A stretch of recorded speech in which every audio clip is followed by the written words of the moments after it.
ED দপ্তরে জাদুকর পিসি সরকার আজ ইডির এনফোর্সমেন্ট ডিরেক্টরেটের কলকাতায় সদর দপ্তর সিজিও কমপ্লেক্সে আজকে গিয়েছিলেন। একটি মামলার প্রেক্ষিতে, চিটফান্ড সংক্রান্ত মামলার প্রেক্ষিতেই তাকে তলব করা হয়েছে কেন্দ্রীয় তদন্তকারী সংস্থার পক্ষ থেকে, এমনটাই প্রাথমিকভাবে জানতে পারা যাচ্ছে। এবং সেই তলবের প্রেক্ষিতেই, সেই তদন্তের প্রেক্ষিতেই আজকে সেখানে হাজিরা দিয়েছেন জাদুকর পিসি সরকার জুনিয়র।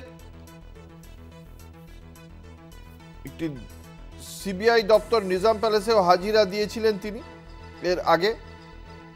আমাদের সঙ্গে রয়েছেন আমাদের প্রতিনিধি রিয়া মাঝি। রিয়া, এখনো পর্যন্ত কি জানা যাচ্ছে? সুনির্দিষ্ট কোন তদন্তের প্রেক্ষিতে তলব করা হয় জাদুকর পিসি সরকার জুনিয়রকে? দেখো, আজকে পিসি সরকার জুনিয়র তিনি হাজিরা দিয়েছেন, কারণ তাকে তলব করা হয়েছিল এনফোর্সমেন্ট ডিরেক্টরেটের তরফ থেকে।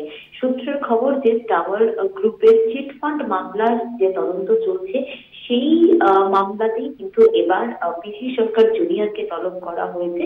এবং আজ দুপুরেই তরপেকের ইডি দপ্তরে আসেন তিনি, এবং যেমনটা সূত্র মারফত জানা যাচ্ছে যে তাকে টাওয়ার গ্রুপের চিটফান্ড মামলায় তলব করা হয়েছে। এবং কয়েকদিন আগে টাওয়ার গ্রুপের কর্তা যিনি রামেন্দু চ্যাটার্জি কে হেফাজতে নেয় ইডি, এবং তারপরে তাকে জিজ্ঞাসাবাদ করে সেখান থেকেই নাম উঠে আসে পিসি সরকার জুনিয়রের। এবং যেমনটা জানা যাচ্ছে যে তিনি টাকা নিয়েছিলেন ফান্ড থেকে, এবং সেই কারণেই কিন্তু মূলত তাকে ডেকে জিজ্ঞাসাবাদ করতে চাইছিলেন তদন্তকারী আধিকারিকরা, এবং সেই কারণেই তাকে তলব করা হয়। এবং আজকে তিনি হাজিরাও দিয়েছেন ইডির যে দপ্তর রয়েছে সল্টলেকে, সেখানে সিজিও কমপ্লেক্স, সেখানে হাজিরা দিয়েছেন।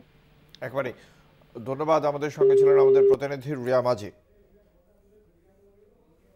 আপনাদের জানিয়ে রাখি, পিসি সরকার জুনিয়রের বাড়িতে 2021 সালেও সিবিআই এর পক্ষ থেকে একটি বিশেষ তদন্ত অভিযান চালানো হয়।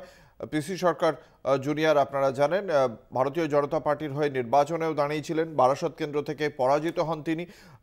পরবর্তীকালে অবশ্য রাজনীতির ময়দানে তাকে ততটা দেখতে পাওয়া যায়নি, কিন্তু টাওয়ার গ্রুপের সঙ্গে একটি রেস্তোরাঁ সংক্রান্ত বিষয়েও তাঁর চুক্তি হয়েছিল বলে অভিযোগ ছিল, এবং সেই অভিযোগের প্রেক্ষিতেই পিসি সরকার জুনিয়রকে আজকে তলব করা হয় এবং ইডির সিজিও কমপ্লেক্সের দপ্তরে যান জাদুকর পিসি সরকার জুনিয়র।